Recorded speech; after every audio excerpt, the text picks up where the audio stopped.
뭐 오늘 영화가 어떠셨습니까?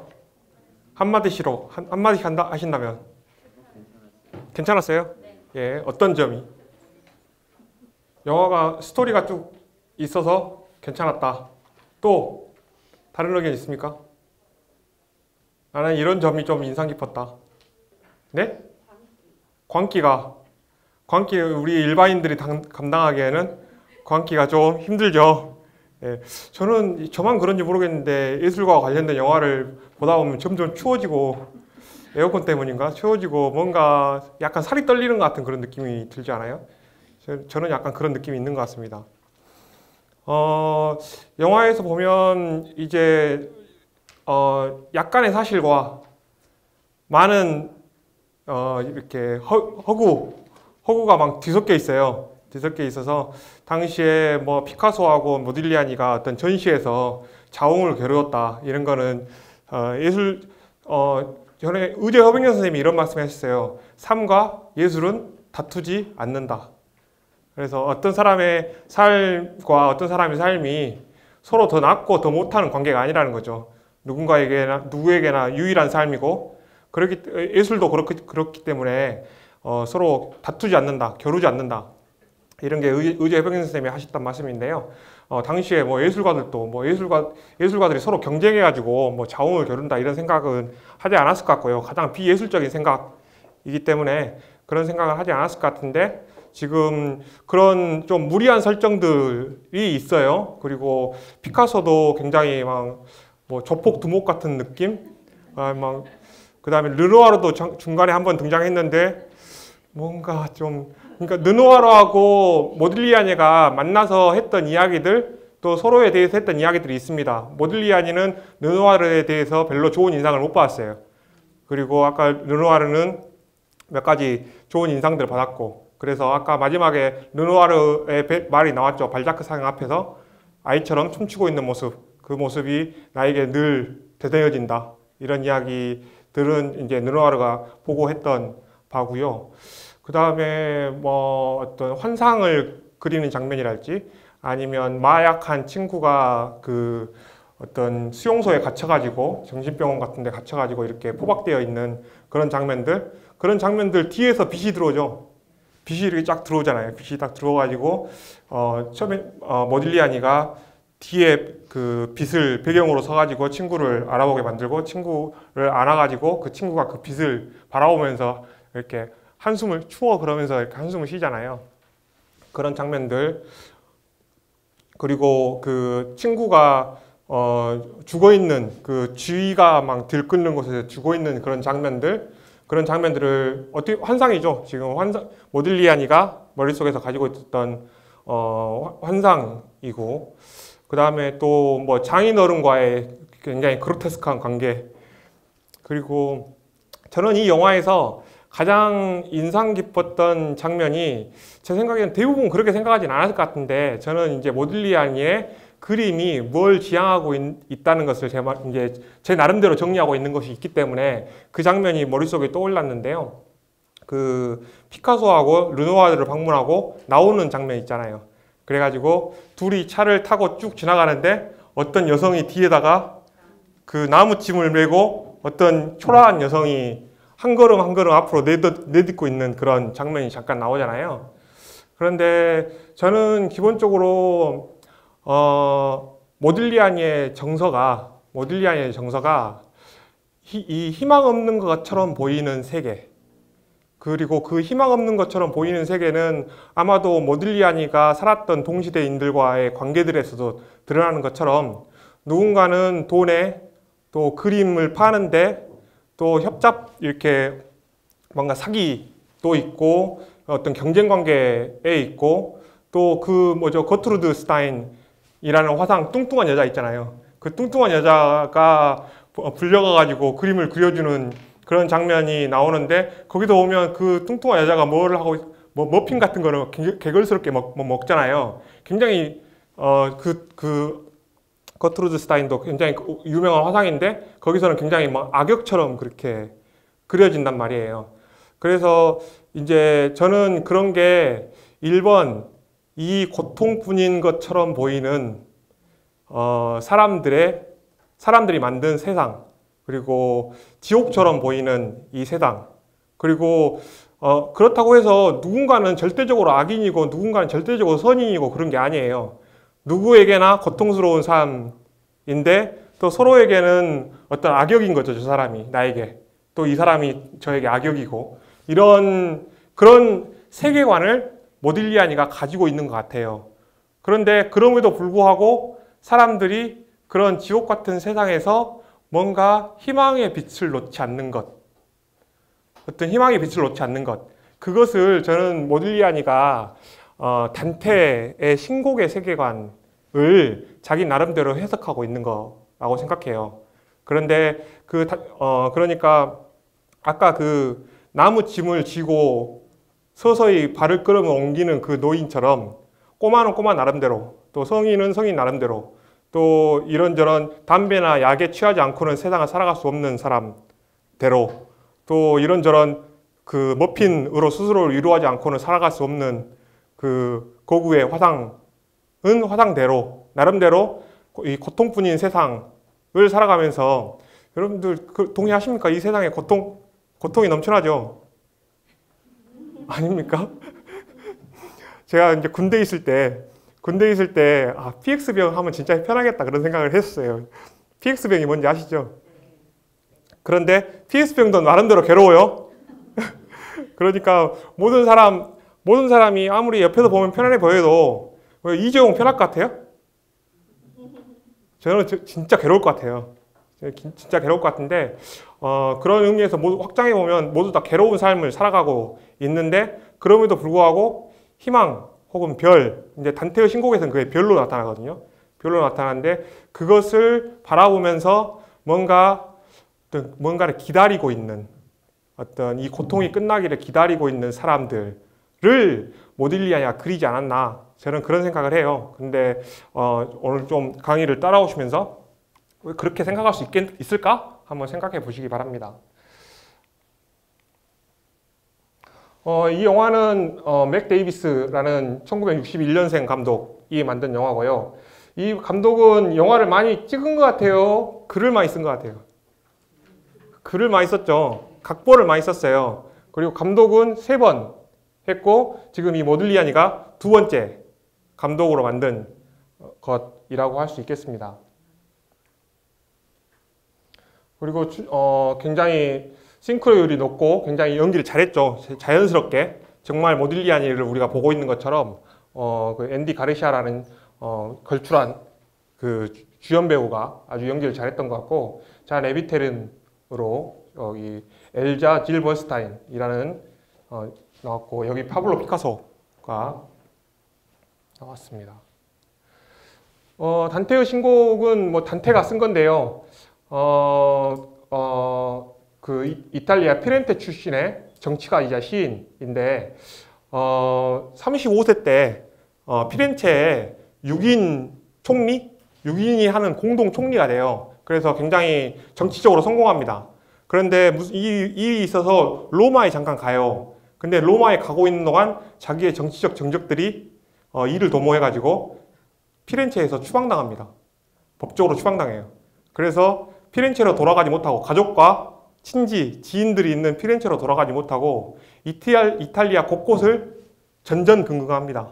전전긍긍하면서 누가 좀 도와준다고 하면 그쪽에 가 있다가, 이제 떠나라고 하면 또 떠났다가, 이런 식으로 쭉 떠나다가 마지막에 우리나라로 치면 강원도 정도 되는 곳에서 쓸쓸하게 최후를 맞는 그런 시인인데요. 그런데 단테의 신곡은 거의 이제 서양의 문학사에서는 거의 뭐 세 손가락 안에 꼽히는 그런 걸출한 문학가인데요.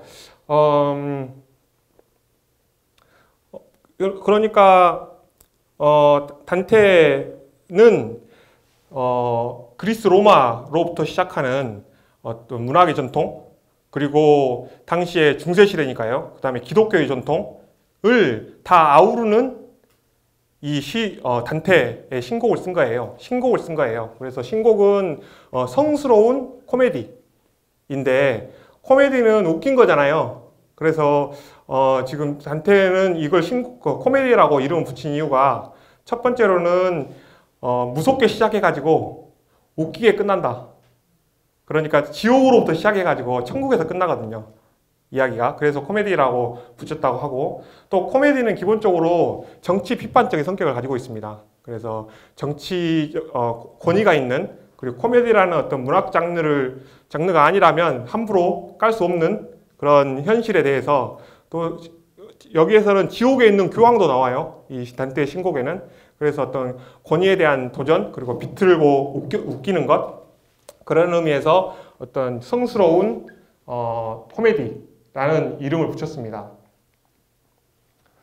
그리고 이제 단테와 베아트리체가 굉장히 중요한 인물인데, 신곡 안에서도 이제 연옥을, 이제 지옥편에서는 베르길리우스, 로마의 시인 베르길리우스가 단테를 인도해 주고요. 그리고 연옥부터는 베아트리체가 단테를 인도해 주면서 쭉 이렇게 지옥과 연옥, 천국을 이렇게 유람하게 해줍니다. 그러면서 과거의 그리스 로마 전통의 문학 전통들, 그리고 기독교의 문학 전통들을 하나의 신곡이라는 하나의 문학 작품으로 다 집대성한 거죠. 집대성하고 1번 그거고요.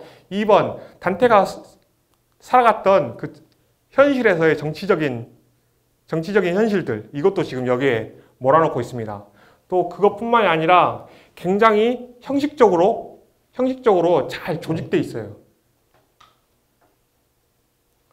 그리고 여기는 프란체스카와 파울로인데, 이제 단테가 지옥에 가가지고 어떤 그 음욕을 가진 사람들이 형벌을 받고 있는 곳에 도착을 했더니, 이제 프란체스카와 파울로라는 사람이 벌을 받고 있는 장면이 있는데요.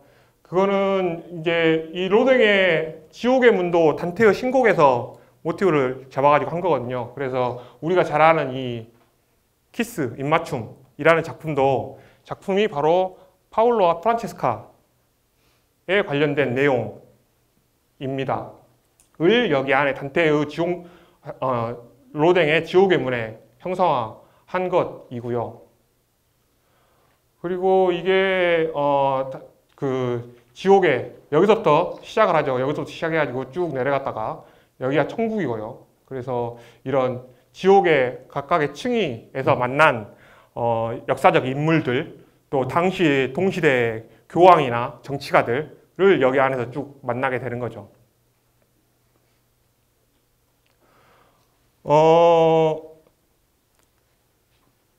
그래서 모딜리아니의 회화를 좀 이해하기 위해서, 모딜리아니가 이탈리아 출신이면서 단테의 신곡을 거의 암송할 정도로 굉장히 정통하고 있었고, 거기에서 뭔가를 내면화시켰다, 이런 점을 먼저 말씀드리고요. 그리고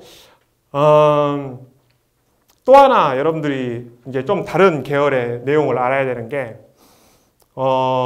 여러분들은 이 세상을 지금 살아가시잖아요.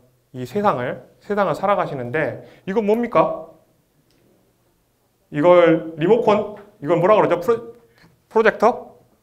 이걸 명칭으로 뭐라 하는지 모르겠는데, 포인터? 네, 이걸 포인터라고 한다면, 이게 지금 여러분들 감각에 보이시죠? 이게 감각에 보여요. 그리고 그것을 이 용도나 기능이나 만드는 그 어떤 기술의 메커니즘이 있겠죠? 이런 것들은 여러분들의 사고에 의해서 파악되는 겁니다. 그러니까 우리는 이 세상을 감각으로부터 받아들여가지고 그것을 개념화시키면서 살아가고 있거든요. 지금 아까 누군가는 이걸 포인터라고 했잖아요. 그럼 요거를 강조한 거겠죠?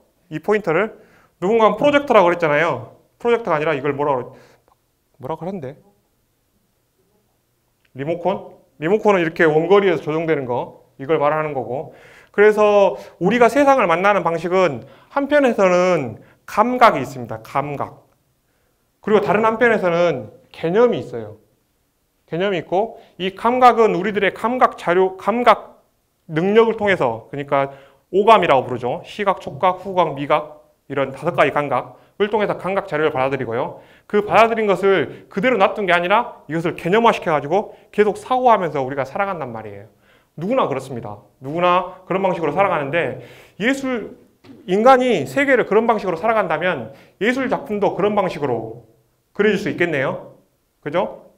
그래서 지금 우리가 만나는 감각적인 이쪽이 가장 감각에 가까운 거고요. 여기가 감각의 어떤 풍부한 우리들의 경험들이 있습니다. 감각 경험들, 감각 데이터들이 있습니다. 이쪽에는 개념이 있고요. 이 반대쪽에는.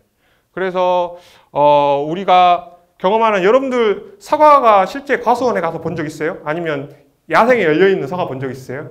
그러면 우리가 생각하는 그런 사과가 아니에요. 사과가 작기도 하고 크기도 하고 기형도 있고 그렇죠. 그런데 우리는 지금 상품화된 사과를 많이 보고 있는 거죠. 상품화된 사과를 보고 있는 건데 예술 작품에서도 이런 방식으로 어떤 감각을 그대로 이상화시키지 않는 그런 태도가 있습니다. 그런 것을 이게 감각화라고 개념할 수 있고요. 이것은 이상화라고 표현할 수 있습니다. 이상화. 그러니까 가장 사과 같은 사과, 가장 아름다운 사과. 그죠? 저는 좀 인간이 이성화된 인간 같아요? 아닌 것 같아요? 저하고 만약에 여기에 소지서가 딱 서 있으면 소지서는 이성화되어 있겠죠. 저는 좀 이성화되어 있지 않고 감각화되어 있다고 할 수가 있겠죠. 그러니까 무슨 말이냐면 여기서 다 생겨난 대로 생겨먹은 거 아닙니까? 그쵸? 부모님에서 태어나가지고 생겨난 대로 생겨먹었어요. 그런데 누군가는 잘생겼다고 하고 누군가는 못생겼다고 하는데 그런 게 그 잘생겼다고 하는 게 다 어떤 정상보고선을 그리는데 그걸 쭉 설명하려면 좀 시간이 걸릴 것 같고 그러니까 우리 모두 다 가지고 있는 특성을 한 몸에 가지고 있는 그것을 우리가 아름답다 그래요.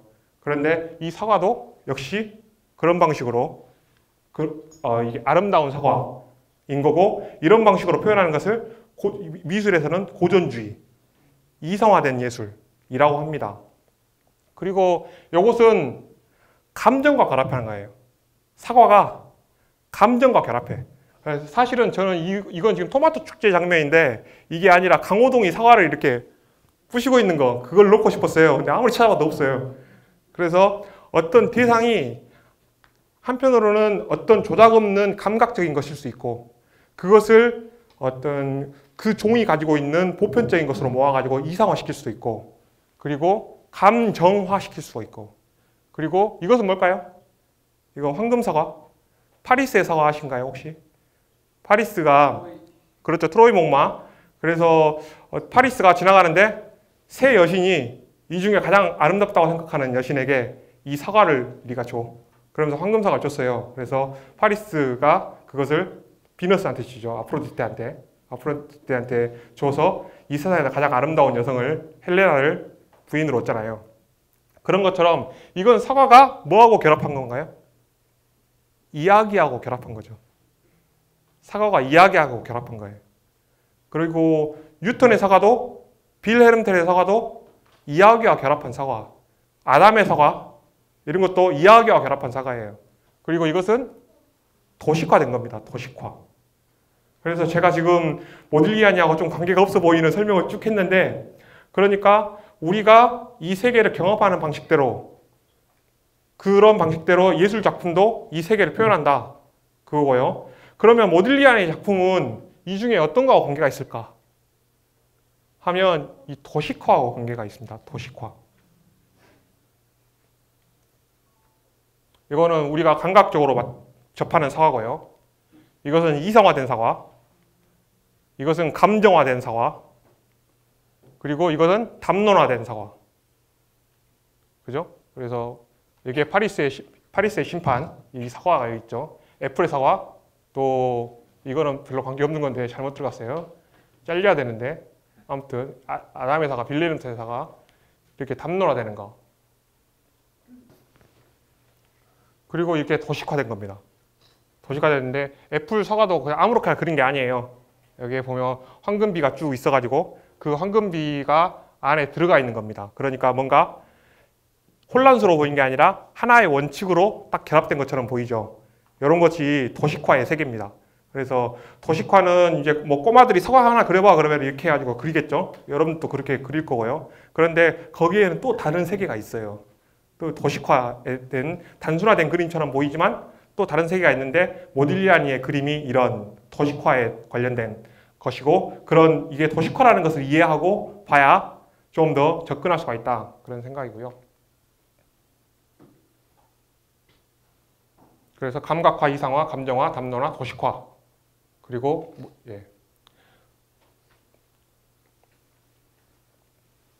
그래서 단테의 신곡에서 좀 더 건너뛰면요. 이게 지금 단테의 신곡의 첫 부분입니다. 첫 부분인데 지금 파란색 네모가 하나 있잖아요. 거기 지금 이게 보면 올라갈 필요가 없구나. 여기 보면 여기서 글씨가 두껍게 돼 있죠. 그리고 3개가 들어가고 또 3개가 들어가고 3개가 들어가고 3개가 들어가고 이런 식으로 써 있죠. 그래서 3문장의 한 세트인 거예요. 3문장의 한 세트로 지금 써져 있습니다. 굉장히 막 서술적으로 쭉 써져 있는 게 아니라 문장을 짧게 끊어가지고 쓰고 있다는 걸 알 수 있죠. 그래서 이게 지금 라틴어도 쓰여 있는 건데 단테의 신곡으로 구격본으로도 읽어보시고 라틴어도 대역하면서 읽어보시고 그러면 굉장히 재밌을 것 같습니다. 그런데 지금 여기에서 뭔가 원칙 같은 게 있나요? 뭔가 반복되는 그런 게 있나요? 이게 파란색 네모가 힌트겠죠? 파란색 네모가 힌트인데 뭐가 반복돼요? 여기 보면 모르테, 테로 끝났죠? 이거는 우아이, 오우아이 이런 식으로 끝났죠? 요거는 다시 테로 끝났죠? 요거는 try 이렇게 돼 있죠? 그 다음에 이거는 to 이렇게 끝났고 이것도 I 이렇게 끝났죠? 넘겨보면 지금 같은 색깔로 돼 있는 거 있죠? 같은 색깔로 돼 있는 지금 이 세 색깔과 이 세 색깔은 다른 색깔입니다. 그러니까 이게 I, L, 알레. 그죠? 그리고 여기가 토, 타, 테 하나 더 없나? 그래서 이렇게 한 문장씩 건너뛰어서 같은 라임으로 끝나고요. 이 라임이 여기 오고 또 다른 라임이 시작되고 이 라임 다시 여기서 오고 또 다른 라임이 시작되고 여기서 또 반복되고 그래서 한 칸씩 건너서 같고 그 다음에 또 다른 곳으로 변하고 그러면서 이렇게 짜여 있는 거예요. 그래서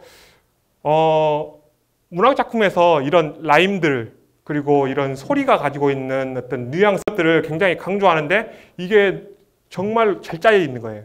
그러면서 단테의 신곡의 지옥편에서 혹은 연옥편에서 천국편에서 하는 그러니까 과거에 있는 모든 문학적인 내용들을 내용적으로 집대성하면서 동시에 형식적으로 완결성 있게 구성한 것.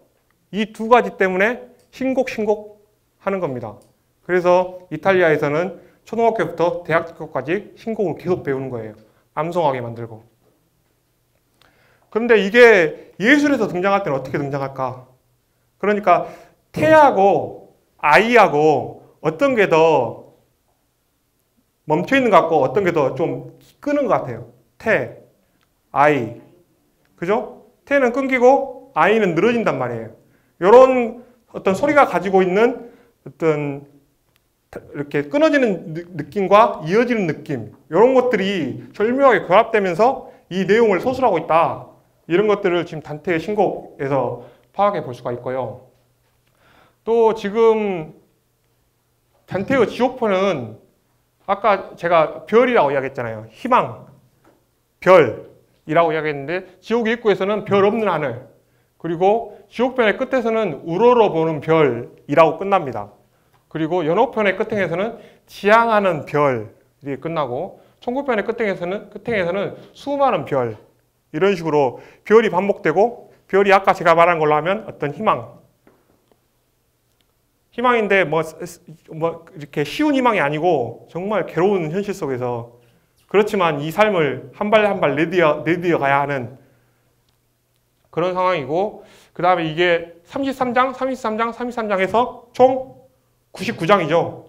요거까지 합치면 100장인 거예요.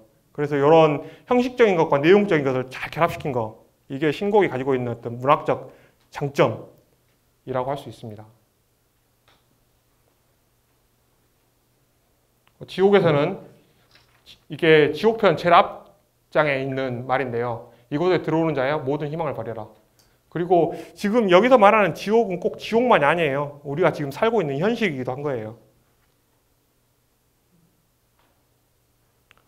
그리고 이게 모딜리아니와 에비테른의 실제 사진이고요.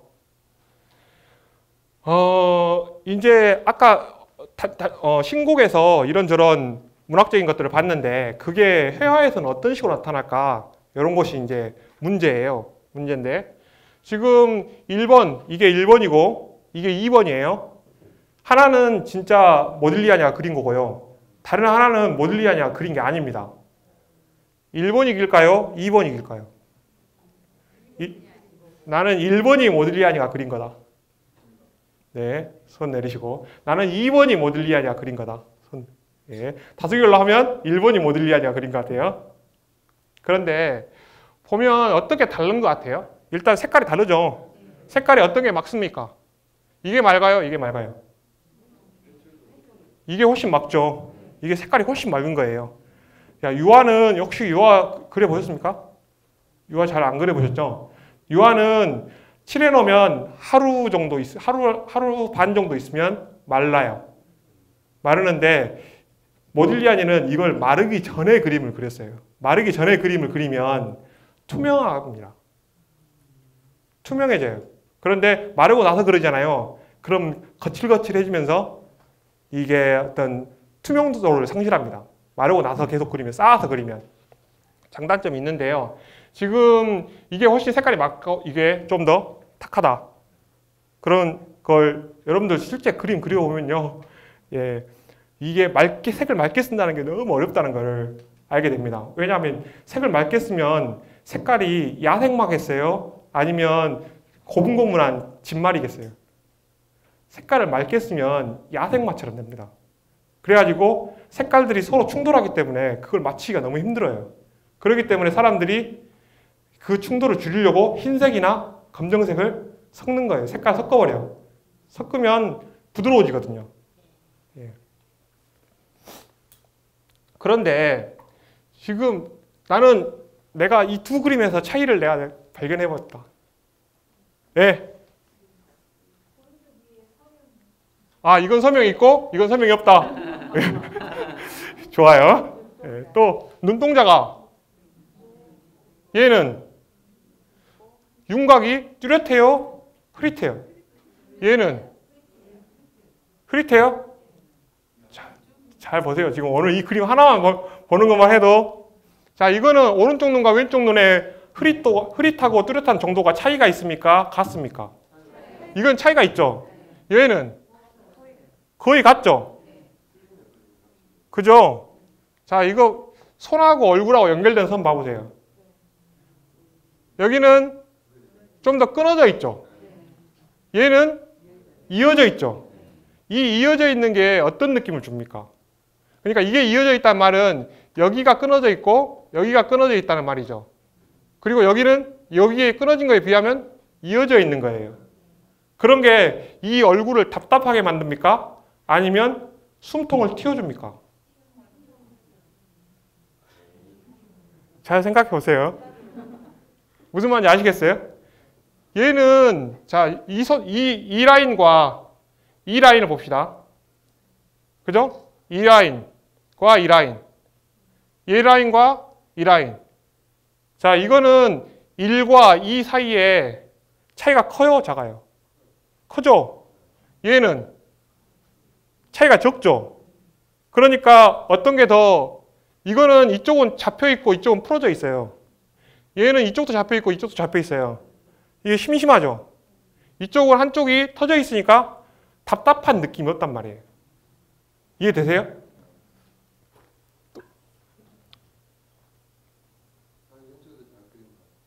왼쪽이?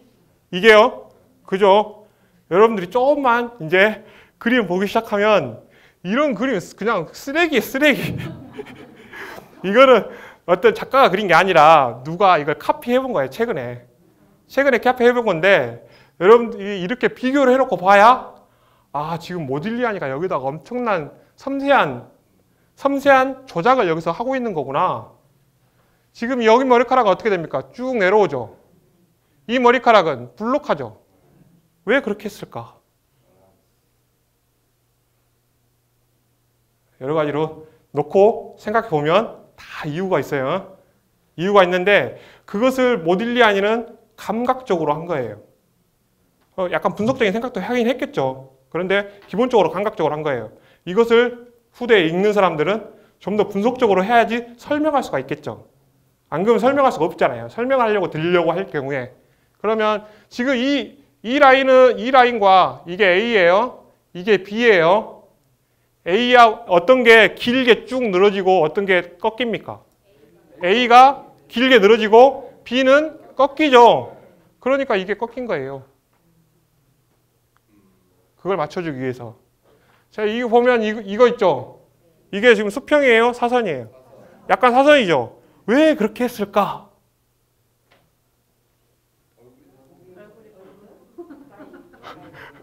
얼굴과 모자가 이렇게 돼 있잖아요. 이 눈 기울기는 엄청 큰 거예요. 이 그림에서 그려지는 선 중에 굉장히 두꺼운 선이에요. 그래서 이렇게 돼 있으니까 요거를 이렇게 맞춰준 거예요. 이런 것들이 섬세하게 보면 이 그림과 이 그림 사이에는 엄청난 차이가 있어요. 지금 여기에 라인이 이 라인하고 비교해보면 어떻습니까? 그렇죠? 요거는 선명하죠? 요거는 흐릿하죠? 그러니까 변화를 주면서 답답한 느낌이 없단 말이에요. 얘는 어때요? 아무 생각이 없어요. 그러니까 도식화 그리면 얘는 뭔지 모르는 거야. 아, 도식화는 간단하니까 아무나 그릴 수 있겠다. 이렇게 생각한단 말이에요. 도식화라는 것은. 그런데 도식화에 또 다른 섬세한 게 있어요.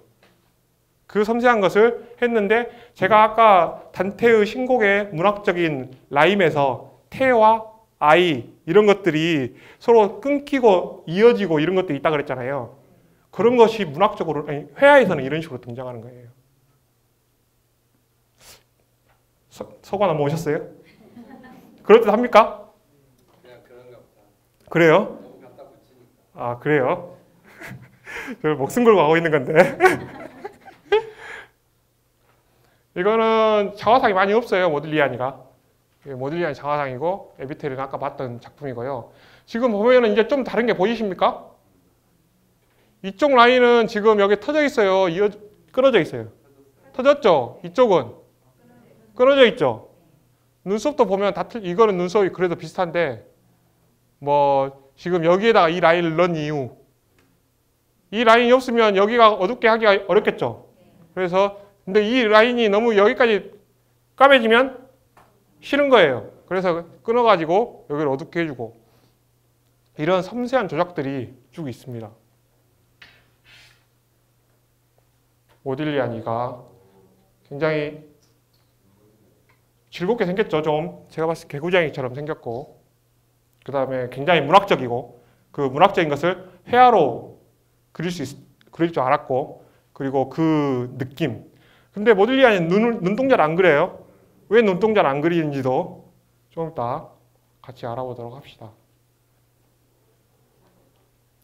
이제 여기 눈에서 느낌이 확실히 다르죠. 이것도 이렇게 해놨다고 생각해 보세요. 그러면 단순해지겠잖아요. 그런데 이쪽은 흐릿하게 하니까 눈썹은 어때요? 이쪽이 약간 더 진하죠? 이쪽이 약간 흐릿하죠? 이런 것도 어떤 조작된 것이라고 하겠습니다. 이제 뭐가 좀 보이십니까? 여기는 어떻게 돼요? 지금 끊어졌죠? 여기는 선으로 끊어졌죠? 여기는 명암으로 끊어졌죠? 이쪽은 어떻게 돼요? 여기 이어졌죠? 이해되세요? 이해되고 여기는 선으로 끊어졌죠? 여기는 명암으로 강하게 끊어졌죠? 여기는 어때요? 여기는 덜 끊어졌죠? 그러니까 여기는 덜 끊어지고 선으로 끊어지고 이어주고 여기는 선으로 끊어지고 명암으로 끊어지고 덜 끊어지고 이런 것들이 쭉 있으니까 얼굴이 단순한 형태인데도 불구하고 복잡한 느낌을, 그리고 심심하지 않은, 답답하지 않은 느낌을 주는 거예요. 머리카락도 이렇게 하고 이건 쭉 내리고 이유가 다 있겠네요. 근데 왜 목을 이렇게 길게? 목을 왜 그렇게 길게 그렸냐고요?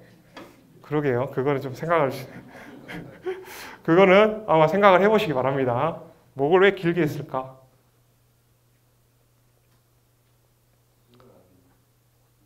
그래서 이런 것들도 섬세하게 지금 조정이 되어 있는 거, 뭐 눈썹 라인이 하나는 길게 쭉 뻗었죠.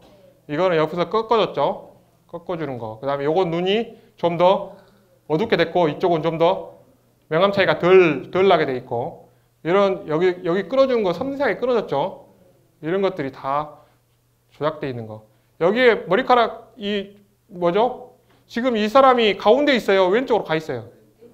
왼쪽으로 약간 가 있죠. 그 이유가 아마 이 지금 뭐라 하죠? 이 머리 리본. 그 다음에 이 선은 약간 이쪽으로 약간 기울어지게 그려져 있죠. 이런 것들이 다 이유가 있다는 겁니다. 지금 이거 보면 얼굴이 이렇게 기울어 있죠. 이것이 여기서 반복되는 거 보이십니까? 그 느낌이 굉장히 강해요. 여기서 이렇게 가는 거하고 이렇게 가는 거. 이런 것들, 예. 그 다음에 요거는 길게 쭉 뻗었고 여기는 짧게 하다가 없어졌고. 그래서 모딜리안이 이게 뭐죠? 프리다 칼로의 남편 디에고 리베라. 아까 디에고 리베라 나온 거 보셨죠? 디에고 리베라가 프랑스에서 유학했어요. 예. 그래가지고 아까 나오는 거고 디에고 리베라를 그린 겁니다. 모딜리아니가. 그래서 우리는 색면을 해가지고 쭉 칠했을 것 같잖아요. 그런데 모딜리아니는 그렇게 안 그리고 점점 분위기를 만들어 갔어요. 그러니까 약간 지금 여기 보면 막 점이 막 찍혀 있죠. 점이 막 찍혀 있는데 이 점이 막 손을 떨어가지고 이렇게 한 게 아니고 이렇게 붓을 마르게 해가지고 딱 돼가지고 뜨드드 그러면 또도도도독 되죠.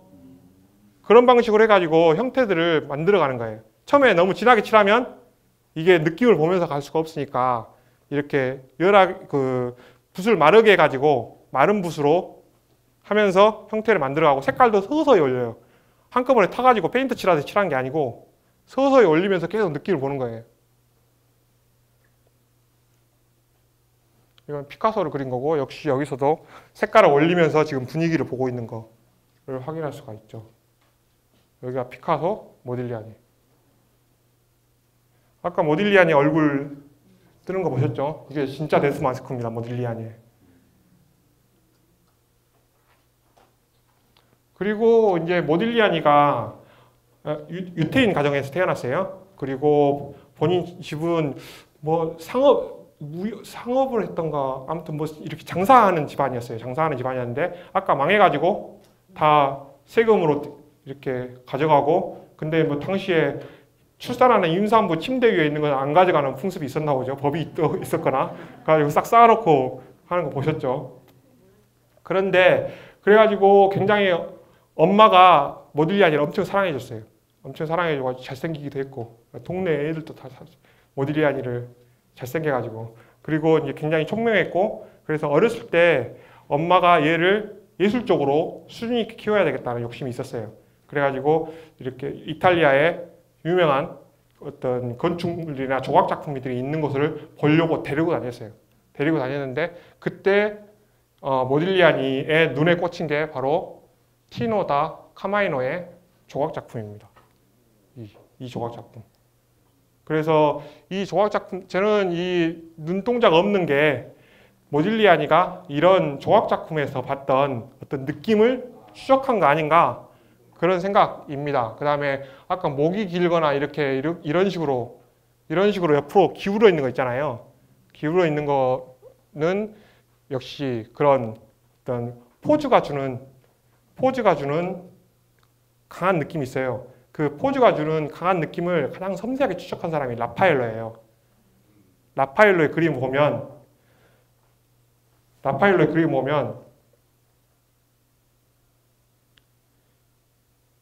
시선으로는 여기에 있는 세례 요한을 보고 있어요. 그리고 무릎으로 예수를 안고 있어요. 그러니까 무릎으로 안고 있으니까 육체적으로 가깝죠. 그런데 내가 예수를 보고 있으면 얘가 버린애처럼 될 거 아니에요. 그러니까 눈으로는 여기를 보고 있고 얘는 예수를 안고 있고 이런 식으로 그 섬세한 느낌을 계속 추적한 사람이 라파엘로거든요. 그래서 라파엘로는 비슷한 그림을 계속 스케치랑 작품이랑 놓으면서 왔다 갔다 해보면 와, 섬세하게 이렇게 해서 지금 시선이 여기 꽂히고 있구나. 이래서 손을 이렇게 하고 있구나. 이런 것들을 알 수 있습니다. 그런데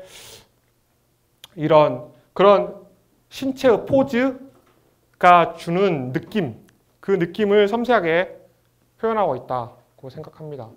이것은 이제 이것도 역시 비슷한 시기의 조각 작품이고, 이제 이거는 르네상스기의 작품인데 좀 느낌 많이 틀리죠. 그런데 지금 모딜리아니는 이런 느낌을 지금 쫓아가고 있는 거예요. 이 손 어디서 많이 보셨죠? 아까 이렇게 해가지고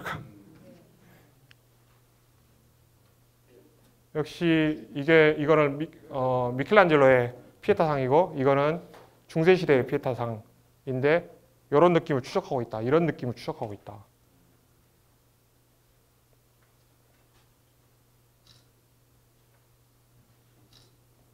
그래서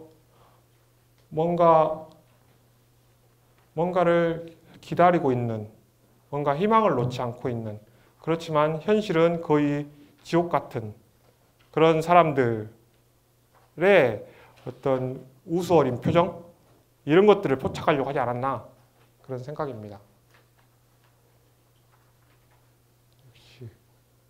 아까 제가 그 마른 붓으로 미리 이렇게 그렸다고 말씀드렸잖아요. 그런데 이런 방식으로 형태를 잡고 서서히 색깔을 쌓아갔다. 그리고 본인은 조각가가 되려고 생각했었어요. 조각가가 되고 싶었어요. 그랬는데 하다 보니까 체력이 너무 안 좋고 가루가 많이 날리잖아요. 아까 폐병으로 죽잖아요. 그죠? 폐결핵으로 죽잖아요. 그런 것 때문에 조각 작품을 맥 작품 만드는데 하다가 못하게 됩니다. 본인은 그래서 중세 조각 작품에서 굉장히 많은 영감을 받았고 그거를 회화적으로 지금 표현했다고 할 수 있겠습니다. 근데 제가 보면 회화가 훨씬 나은 것 같아요. 그렇지 않아요?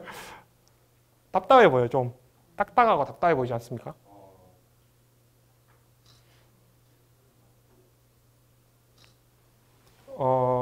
그 심오함 속에서 나는 보았노라. 우주에 흩어져 있는 모든 것들이 사랑에 의해 하나로 묶여 있는 것을. 아까 영화에서는 에비테른이 자살하기 전에 아이한테 이 세상 누구보다도 아빠가 너에게 큰 사랑을 줬어. 그리고 너는 어디 있든지 우리가 너를 사랑하는 걸 느꼈을 거야. 라는 건데, 이게 이제 단테의 신곡의 마지막 부분에 나오는 이야기인데요. 예, 그걸 사랑과 연결시키는 거는 이야기가 될 것 같은데 하진 않겠습니다. 제가 보면 그 잔 에비테른의 엄마가 계속 한편으로는 에비테른의 아버지 권위적이고 또 제도적인 아버지와 딸 사이에서 뭔가 계속 그 안쓰러운 눈빛, 양쪽에 어떤 편도 들 수 없는 그런 눈빛, 그 눈빛이 저는 아까 그 나무 짐을 지고 가던 그 할머니의 발걸음이나 눈빛, 그 다음에 모딜리아니가 그림 속에서 그 뭔가를 기다리는 것처럼, 그렇다고 해서 뭐 환호하거나 막 오매불망하거나 그런 것도 아니에요. 뭔가 갑자기 다가올 수는 없다는 것은 알지만 그럼에도 불구하고 뭔가 기다리고 있는 것 같은 그 느낌을 저는 모딜리아니가 중세 조각상에서 받고, 그런 조각상들을 어떤 그 단테의 신곡에서 나타난 이런저런 라임이나 문학적인 형식들을 그림으로 그렇게 그리는 거 아닌가 하는 생각이 강하게 듭니다. 혹시 질문 있으신가요? 그러니까는 기존에 이탈리아의 그런 조각상들에서 이렇게 목을 했다고 생각하는 거긴 하지만 교수님 생각했을 때 모딜리아니가 유독 그 목을 길게 한 이유. 예, 집착적으로 하는 느낌이 있거든요. 목이 길어야지 슬퍼 보이지 않습니까? 저는 그렇게 생각해요. 지금 목을 길게 한 이유는 보다 뭔가를 기다리는 것 같은 느낌?